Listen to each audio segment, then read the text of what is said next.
ირაკლი კობახიძესთან კითხვები გააჩინა მისავე განცხადებამ, რომელიც პრემიერ-მინისტრმა 2 დღის წინ გააკეთა და სადაც მან მიანიშნა გუნდში არსებულ კორუფციაზე. ის საუბრობდა, რომ არსებობენ ადამიანები, რომლებიც კორუფციაში არიან ჩართულები და ისინი ცდილობენ გარკვეული პიარული მანევრებით გადაფარონ მათ მიმართ ეს ბრალდება. ბუნებრივია კითხვა გაჩნდა, თუ კი არსებობს საფუძვლიანი ეჭვი ერთის მხრივ, რატომ არ იწყება გამოძიება ამ მიმართულებით და მეორეს მხრივ ვისზე მიანიშნებს ირაკლი კობახიძე, როცა საუბრობს კორუფციაში ჩართულ პირებზე, ვისაც ის ხედავს საკუთარ გუნდში. დღეს უნდა ითქვას, რომ ირაკლი კობახიძეს იმაზე უფრო მეტი ვიდრე თქვა აღარ უთქვამს, თუმცა კითხვებზე პასუხი ბევრი რამის მთქმელია. ჩვენ ბუნებრივია დავუსვით კითხვა, ეს შეიძლება თუ არა ყოფილ მაღალჩინოსნებს ეხებოდეს, ერთის მხრივ არსებობს თუ არა საფუძვლიანი ეჭვი, მაგალითად გრიგოლ ლილუაშვილის მიმართ, რომელიც გადააყენეს სუსის უფროსის თანამდებობიდან და არც პოლიტიკურ თანამდებობაზე დანიშნეს, მიუხედავად იმისა, რომ ეს გეგმა ირაკლი კობახიძემ გადადგომასთან ერთად გვამცნო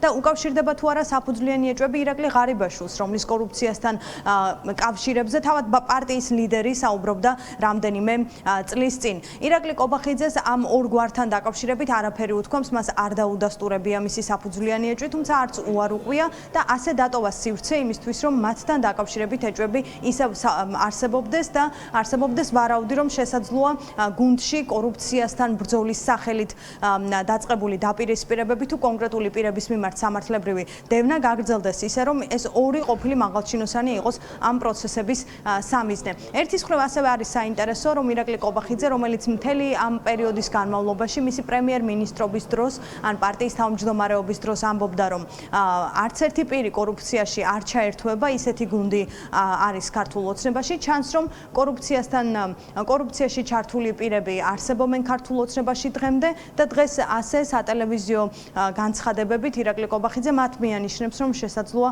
ამ პროცესის შემდეგი სამიზნე სწორედ ისინი იყვნენ.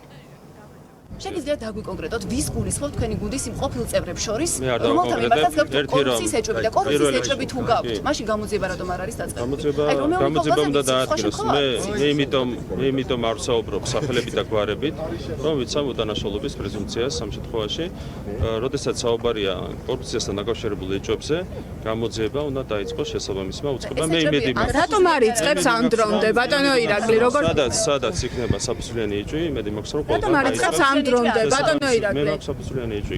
ვისზე მიანიშნებთ ღარიბაშვილზე, ბატონო ირაკლი, ლილუაშვილზე, შესაძლოა ეს ადამიანები იყვნენ თქვენი სამი ღარიბაშვილი. არც ერთი სახელი და გვარი არ იქნება ნათქვამი, ეს არის გამოძიების. არ უარყოფთ ანუ, ბატონო ირაკლი. თუ რა დავიწყო ვიღაცების უარყოფა, მე მივიყვანთ ვიღაცის დადასტურებამდე. გრიგოლ ლილუაშვილის მიმართ გაქვთ ასეთ ეშმაკობებს. გრიგოლ ლილუაშვილი, ირაკლი ღარიბაშვილი, ბატონო ირაკლი.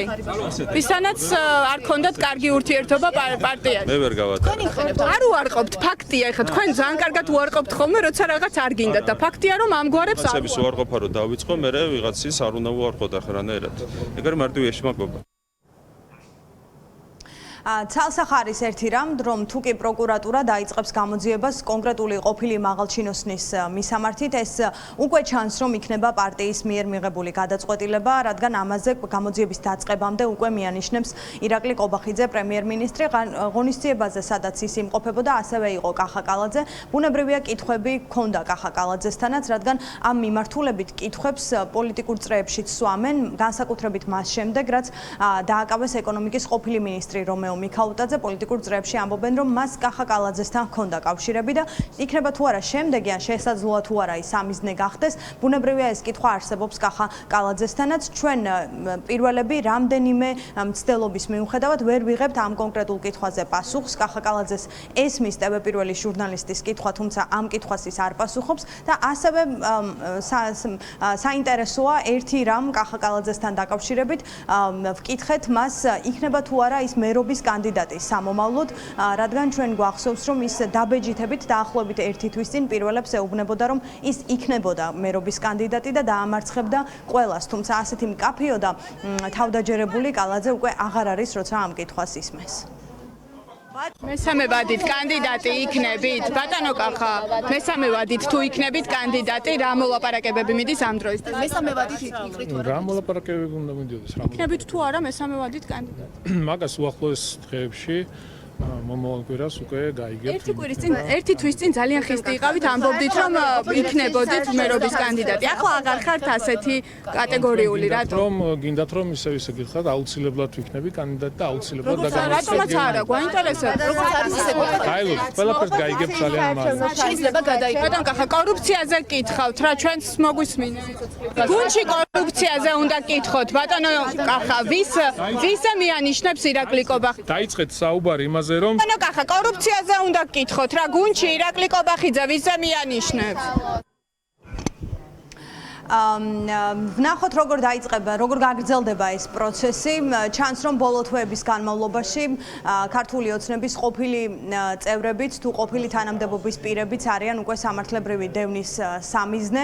ამის კარგი გამოხატულება არის ეკონომიკის ყოფილი მინისტრის რომეო მიქაუტაძის დაკავება და ასევე ფინანსური გარჩევები, რომელზეც სულ უფრო ხშირად საუბრობენ და რაც არსებობს ქართულ ოცნებაში წევრებს შორის. იქნება თუ არა ამ პროცესში სამიზნე ირაკლი ღარიბაშვილი ან გრიგოლ ლილუაშვილი, ეს კითხვა ისევ რჩება კითხვად, რომელსაც არ აქვს პასუხი, რადგან დღეს ირაკლი კობახიძეს არც დაუდასტურებია მისი საფუძვლიანი ეჭვი ამ ორი კონკრეტული პირის მიმართ და ფაქტია, რომ არც უარ უყვია.